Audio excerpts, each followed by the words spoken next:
السلام عليكم، اهلا بيكم في حلقه جديده. انت في الريمونتادا. النهارده بنتكلم بقى عن رجل برج العذراء. رجل صعب قوي قوي قوي قوي انك تقفشه في الحب.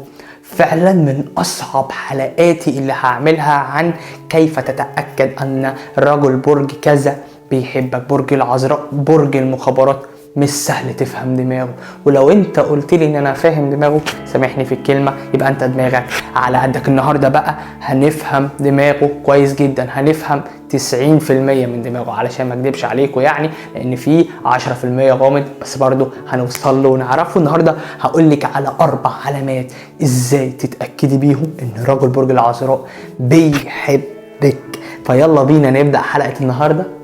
يلا يا ريمونتادويه.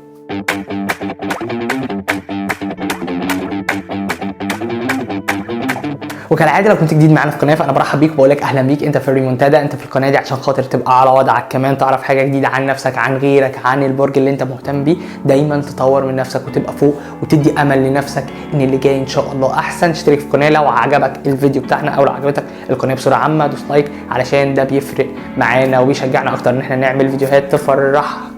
اول علامه بتدل ان رجل برج العذراء بيحبك قوي قوي قوي. هيطلب يقابلك يعني كتير، هيطلب يقابلك يعني هيطلب يقرب منك، ودي ممكن تشوفيها ان هي عاديه جدا. دي علامه احنا عارفين يعني ده بيقرب من. طب تفتكر ليه ابتدي يقرب منك اكتر؟ علشان يسمعك اكتر وتسمعيه اكتر، ويبقى ما بينكم ماتشنج الصحوبيه، مش يعني ماتشنج اللي هو تيجي نتقابل كذا فانت تقولي الله يلا عشان انت بترتاحي له، علشان هو اذكى منك، وعلشان هو هيخليكي تنجذبي له باي طريقه تيجي في بالك او ما تجيش في بالك. فلا، ده برج غريب يا جماعه، برج غريب كده، مش سهل كده ان حد يعرفه كده، وخصوصا الراجل تقيل كده وعلى وضعه، فاهم الدنيا بدري قوي قوي قوي من صغره. يعني ناس بجد يعني انا بحبها جدا وبحب اتعامل معاها، لان هي بتدي احترام للصغير وللكبير، للي عقله قد كده واللي عقله قد كده، وده فعلا الذكاء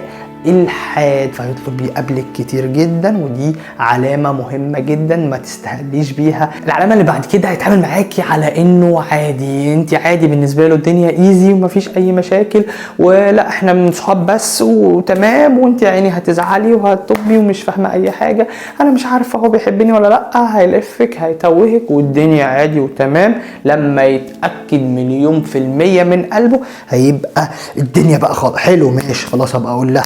طب قول لها بقى، يعني قول لها، ده انت حتى بتطلع الكلمه الحلوه، بتطلع الكلمه الحلوه بالعافيه. قول لها يا عم، فرحها يا عم العذراء. فايه لما تيجي الوقت طبعا يقول لك او يفرحك. النقطه اللي بعد كده اهتم جدا جدا بتفاصيلك.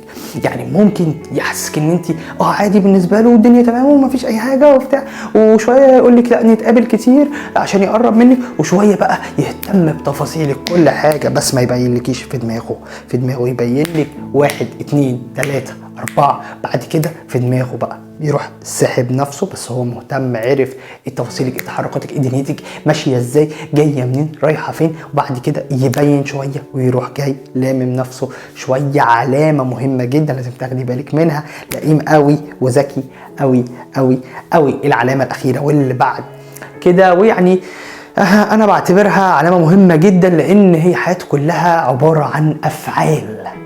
برج العذراء بتاع افعال، بيبين بافعاله، ما بيقولش كلام حب ورومانسيه وبحبك لو قالك عذراء رجل عذراء يبقى هو كده بيضحك عليك على طول. يعني خدي المعلومه دي من الريمونتادويه وحطي في بطنك بطيخه صيفي. العذراء مش كده، مش بتاع نحنحه هو، لا ده هو مموت قلبه بجد، دماغه.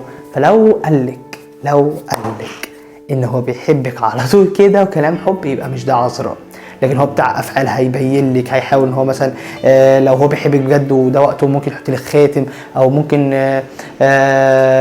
يحاول ان هو يبين لك عن طريق يجيب لك هدايا كتيره جدا، او يعزمك على مكان ويعمل لك مفاجاه. بتاع افعال، ده اللي هينفذ على طول.